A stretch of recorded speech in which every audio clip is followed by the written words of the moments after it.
Welcome to CTV News Your Canada. It's Friday, May 16th. We'll bring you profiles of fascinating Canadians and stories about your community. Thanks for watching. Jack's your typical 7-year-old. Friends, family, and hockey keeping him busy. But in December 2023, he was diagnosed with a rare genetic disease. His friend and hockey teammate Liam Liu decided he wanted to help find a cure, so he set up a lemonade stand. Because he has SPG4, so I want to raise money, and I'm a good friend, so. It's called hereditary spastic paraplegia type 4. Doctors say within 2 years, Jack may be in a wheelchair. His neurons degrade over time, causing this, and it just keeps progressing and it doesn't stop. There are no cures or treatments yet, but there's hope in new experimental therapies. So from the proof of concept to a clinical trial, it takes $3 million to develop a gene therapy. And it's been done before by these researchers. It just needs to be funded. It's a large cost. Actually, I talked with Liam last night, like how much cost for a cup of lemonade? $1. But how much they gave to you? Much more than $1. I asked him why. He said, here's a lovely community. Liam and friends have taken over the corner of Adamson Crescent and Westridge Drive in Stittsville every other day from 5:30 to 7 p.m. until May 16th. So far, raising hundreds of dollars, one cup at a time. This is amazing, actually. This is great to see such young children, helping their friends and helping their friends' families, and it means a lot, I think. He's a really good friend, and he's really trying to help me raise my cure. It's just really, really special to see Jack's friend plan this all on his own. On May 24th, the Laylaws have organized Jack's Gala, Reaching for the Stars. The fundraiser has an outer space theme as Jack dreams of one day walking on Mars. No one has been on Mars before, and if I do, I'll be famous. Sean Varden, CTV News. Our collection's quite vast, from a canoe to cups to blankets to pillows. Kent Chapman and his wife Colette have been collecting Hudson's Bay items for 15 years. The Canadiana, the history of Canada, it's very important to us and something that we take a lot of pride in and have wrapped our lives around the stripes of the Bay. They've noticed a lot more competition since the Bay announced its closing, including many people selling online at extreme markups. Items that you would buy for X has now doubled in terms of price. It's meant more exposure for Calgary artist Brittany Tuff, who has been painting the iconic striped blankets for a decade. One of those works was chosen to be part of King Charles III's royal collection earlier this year. Months later, the Bay announced its closure. There's definitely more demand for the stripes. There have been a lot more sales for sure since they've been closing down. She's selling prints online and taking a wait list while she works on new paintings of the blankets so wrapped in memories for many Canadians. Their parents had it and always kept them warm when they were camping, and we don't sort of realize what we have until it's gone. So that's why it's really special for me to be able to help preserve that memory. Nostalgia is spiking the search for stripes across the country. This may validate that there's a bit of a business there for at least the four-stripe merchandise. Canadian Tire plans to pay $30 million to buy Hudson's Bay's intellectual property, including its iconic stripes. While details have yet to be finalized, some are trying to get what they can now. The blankets are really cool, and I've seen mittens that are really nice. Perhaps even more poignant for Canadians named Hudson. Every other kid in school called me Hudson's Bay. Couldn't get away from it. But it was an iconic part of going to the mall. You can be like, hey, this is our thing. This is the Canadian thing. Alicia Fieldberg, CTV News, Calgary. Mickey Northey first met Marshall the pig as a 5-month-old rescue. The previous owner thought he was a micro pig. That was going on where all the actors and actresses had these cute little micro pigs. Marshall was a prankster. Every time I'd be kneeled down or busy doing something, he would come up behind me and knock me over. In 2016, Northey and Marshall were living in Fort McMurray when disaster struck. Northey lost her house in the wildfire, and Marshall was rehomed. It just crushed me. I couldn't even say goodbye. It was so hard. Northey remained in Fort Mac, losing her home again during the floods in 2020. 5 years later, she has enough space to house a pig again. But Northey says Marshall has been rehomed so many times, she doesn't know where he is. While the circumstances of Marshall's disappearance may be unusual, the Alberta SPCA says losing track of pets during disaster is not. In the Fort McMurray situation, people would say that they had a black male cat. Well, there were quite a few black male cats that were left in the community. The SPCA says the best way to prevent a situation like this is to take preemptive action.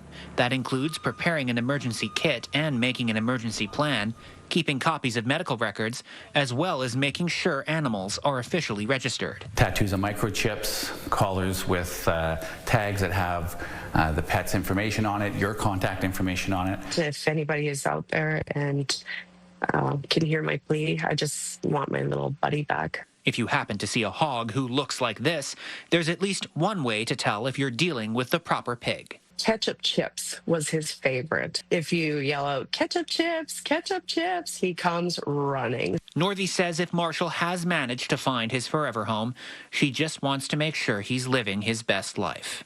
Connor Hogg, CTV News, Edmonton. This was my first time on a sledge, and like so many other players in Nova Scotia, I was hooked instantly. Oh, I was playing, as most kids, stand-up when I was young, trying to keep up with friends, but then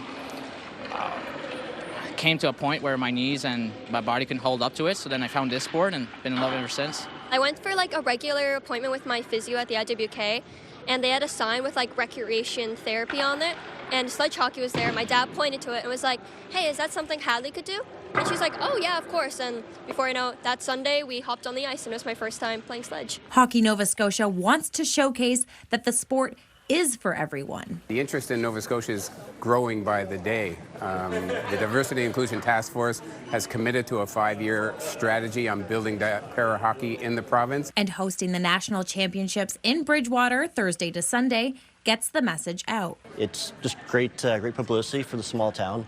Years ago, they had the Worlds, and they had a great showing with lots of fans, and now we're bringing nationals here. There are 7 teams from coast to coast taking part in the championships this weekend, and growing the game in Nova Scotia continues to be a priority for this community. Well, it means everything. It means my family and friends can see me play at the highest level. And it really brings the sledge hockey community together, you know. Share our experiences, share our journeys, and it really helps grow the sport around here. Nationals have been in Ontario, Montreal. That's at least where I've been. And I've heard the opposition crowd for some time now, but be able to hear my friends in the crowd instead of just getting a text message after game saying I've been doing great, I think it's really special to me. Growing the sport here, and especially with like women too, trying to grow that out here. I hope to see more women from the East Coast on the roster of the women's national team. I doubt I'll ever make it to the national team, but with the support of this community, you never know. Brianne Foley, CTV News, Bridgewater. The long faces of Leafs fans, down 3-2 in the series and now facing elimination. Pure disgust, honestly. Austin Matthews, where has he been? Where has he been? He's been missing. A pass into the goal crease, they score! The 6-1 loss to Florida last night coming as a shock, even to some Panthers fans. Come from Fort Lauderdale, we flew up there. I mean, we were actually expecting like a closer, tough game, to be honest. Many fans choosing to leave after the second period last night, with one even throwing their jersey on the ice. I don't blame fans one bit for how they acted. This morning at the team's practice facility, players spoke about facing elimination and the reaction from fans. It's tough, but I mean, they have the right to do what they want to do, and for us, you know, we need to improve and play better, and you know, we expect to have a team that is going to go out there and win and compete. I've been in these situations myself, you know, had bad games in the playoffs, certain things like that. It's not just subject to this group by any means. Coach Craig Berube offering a simple explanation for the team coming unraveled. That last game was overthinking things and not playing hockey. When asked what the message is for the fans, believe like our team believes, you know. I think that's all you can do, and I get it. I do. With the team heading to Florida to face the defending Stanley Cup champions in a do-or-die game, belief is something that those in Leafs social media are calling for. Win Game 6, the vibes will be back up, and then who knows what could happen in Game 7. It ain't over yet! Let's go! Coach Berube says the team will be better in Game 6 than they were in Game 5. But for all the talk of what went wrong in Game 5, Coach Craig Berube says today is about forgetting the past, and they need to focus tomorrow in Florida when it matters. Sean Leathong, CTV News. It's surreal. It's very different. Not like what we had. The class of 1970 walking the familiar halls of the former St. Mary's School of Nursing at the former St. Mary's Hospital, now part of the Waterloo Regional Health Network. Oh, that's the lounge. That was the lounge. The nursing program was only available for a few years, but created lifelong friendships. I can't believe I'm in the same building, because it's changed so much from the time that we were here as students. Billy Hilborn started her nursing journey when she was just 18 years old. We had a 2+1 program. So we did all of the book work in the first 2 years, and then in our residence, or in our last year, we worked. So we were called nurse interns, and we were paid $300 a month, and we lived out of residence. Now 77 years young, her career still going strong after over 5 decades in nursing, completing a doctorate last year. I graduated in October with my PhD in nursing in the inaugural PhD nursing class at York University in Toronto. Coming from all over the country, Fern Faw traveled from British Columbia. Bringing back memories that some of us have forgotten or the other one will remember. And how did we do this? And then some we don't agree. But we have this common bond. It's special, and we are grateful. Although the hospital has undergone many changes over the decades, the history here brought back memories. Sneaking in at night after curfew, a lot of tears, a lot of celebrations, a lot of engagements in our third year, few marriages in our third year, which we really weren't supposed to do, but we got approval from our director, Sister Virginia.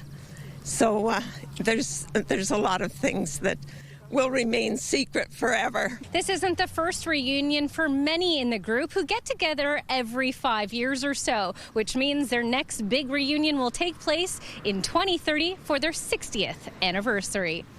Ashley Bacon, CTV News, Kitchener.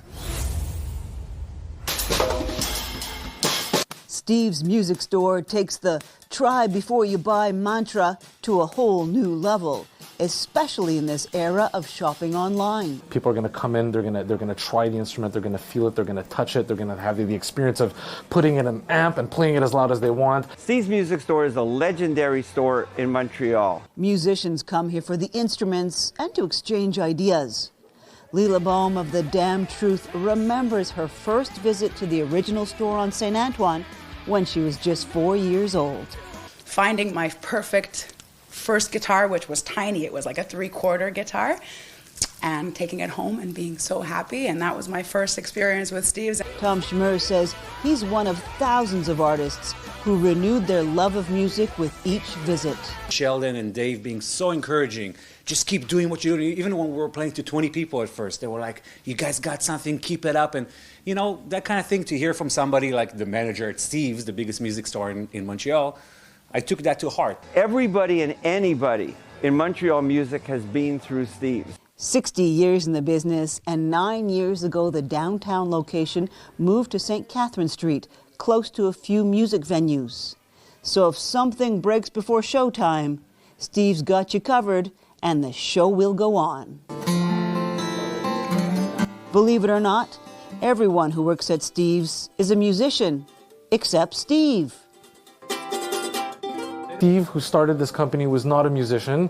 He would jokingly say that his instrument was the cash register. That's the one that he played. There are still impromptu jam sessions in the aisles, sometimes with touring artists who pop in. Mike Kerman, Steve's son, says Dad, who died 13 years ago, would be happy the business is still doing well. We still try to keep a lot of our old roots and still be very family oriented. Don't want to say the word rock and roll, but kind of rock and roll the store, and just very friendly and still modernized. I mean, at some point I have to update the computer systems from the 1980s. I'm getting a little pressure for that. So many musicians got their start at Steve's, and Montreal's entertainment scene is richer for it. Christine Long, CTV News. Jill of All Trades launched in southwestern Ontario over a decade ago, and today Northern College is hosting the event for the first time. It's so important that women get exposure to the trade so they understand what they're capable of, what opportunities are there for them, and we want them to become strong, independent women who are comfortable going into the trades. Because it's very male driven, right? So we're trying to bring in more, especially when it comes to the stereotypes in the field. So we're hoping to break that stereotype. More than 130 young women from local and surrounding high schools attended the one-day event. They spoke with businesses and companies associated with various sectors, and they visited Northern College's mechanics, welding, and millwright shops. They need to have passion, definitely. They need to be open-minded. We want them to have critical thinking skills, problem-solving skills, and of course their prerequisites from high school that they need. Some of the students we spoke with say they are indeed interested in a career in the trades. Probably operating heavy equipment, so like an excavator or stuff like that. I really like working around technology and especially environmental power and getting to like hydroelectricity and working around wires is pretty fun. My dad works in automotive and it's always interested me because I grew up doing it, so kind of just it's my interest now. This opportunity also gave students a chance to meet a Northern College student who won a gold medal at the recent Ontario Skills Competition. In my category, there were four different categories, so shaft alignment, tube bending project, pneumatics, and then bearing installation. That's a lot of stuff that you do see in your curriculum as well, but I really think that at the Skills Ontario level, you are going above and beyond what you learn in your classroom, and that's through the help with teachers who put the time in and really get you the tools and resources to get there. Larock will compete at the national level in Regina at the end of the month. According to Jill of All Trades, Canada needs more than 167,000 new apprentices in the next 5 years. Lydia Chubak, CTV News, Timmins.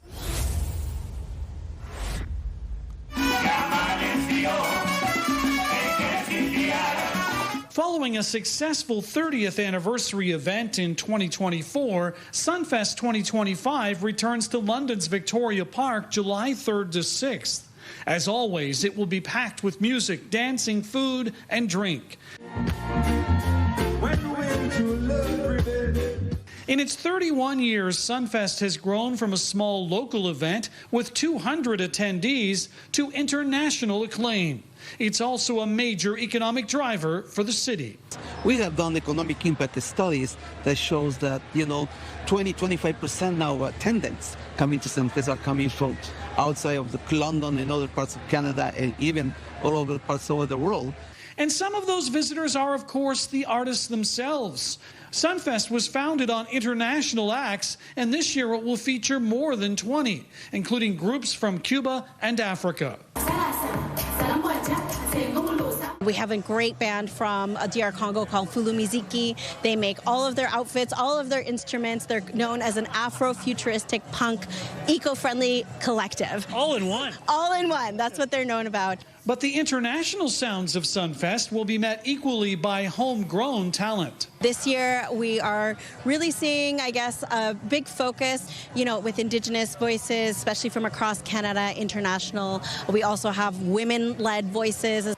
Ultimately, organizers hope all voices bring smiles to faces, even just for a few days, in our increasingly polarized world. I think now more than ever in the world we live in, we need organizations like Sunfest. We need to remember to celebrate. And if people take time to do just that this July, the festival founder admits he will be moved. By all of you, by local community, international people, and this is so beautiful because it's so meaningful. In London, Sean Irvin, CTV News. I went to Central Park one time for the clip and climb, and then I stumbled upon the pickleball courts there. Thought I'd give it a try and fell in love with it right away. 2.5 years later, Evan Helinski is now a professional pickleball player. The 21-year-old was chosen by the Detroit Windsor Drive of the Canadian National Pickleball League. We had tryouts in London over a month ago where the scouts would come, they would watch us play, and they dictated who they wanted to draft from there. The Drive will face the Southwestern Ontario Brewers Saturday morning in London. It's like a regular season, how normal sports are played, where you play each team and you get points and then you make it to the playoffs and then there's the finals. Helensky is one of 6 players on the team. The surge in demand for pickleball continues. Pickleplex just came online on Lausanne Road. Essex is in the works and Amherstburg is coming online soon as well. Here in Windsor, 28 new courts in the last 3.5 years. We're responding. We're going to continue to build these courts and include these features and amenities in the parks across the city as we go forward. While municipal governments react to the demand, associations are helping each other organize. We really owe a lot of gratitude to the Tecumseh Pickleball Association because they have been amazing in helping pave the way for our journey to get our 8 brand new courts. Now there is a movement to create regional competition. Organize cross-county leagues, cross-county competitions, tournaments, that type of thing. It would be a lot of fun. All of the associations in Essex County are getting bigger and growing, so there's definitely a call for it. Is it time? It's got to be time soon. Bob Belichico, CTV News. There's now a new way for you to enjoy Barrie's waterfront this summer. Essentially, what the city wanted us to do was to have 2 designated pickup and drop-off locations. It's just one more way that they can get kind of from one end to the other. That's quite a distance from one end of the bay right around and into downtown. So, yeah, looks good. Turning into the Craig Nixon Show, my unofficial co-anchor, Scooty e-bikes are available for rent at Centennial Park. All you have to do is bring your own helmets, and then you can use an app to unlock your bike. All you do is you download the Scooty app from either the App Store or the Google Play Store. You enter your information, you would scan the barcode on the e-bike, and you just ride. The motor does the rest of the work. It's a phenomenal, public engagement opportunity where people can ride these e-bikes and explore a beautiful waterfront. There are some rules, though. The bikes can only be taken out in the central waterfront area, parks and trails. Although this pup has a capacity for love that's boundless. Dog is man's best friend no matter what. And his work as a guide dog is flawless. He's so enthusiastic about his job. Kyle Kuhn says what Hugh can do is not limitless. I wouldn't ask him to guide me, for a triathlon. His swimming and biking is a little suspect. But to appreciate why Kyle would ask himself to tackle a triathlon, we need to go back to when he was diagnosed with a rare eye cancer and completely lost his sight at 6. How am I going to play outside with my friends? And that really sent me into basically a depression, and it was scary. Kyle couldn't see a way to move forward in life until he was introduced to a blind athlete who inspired him to move up through rock climbing.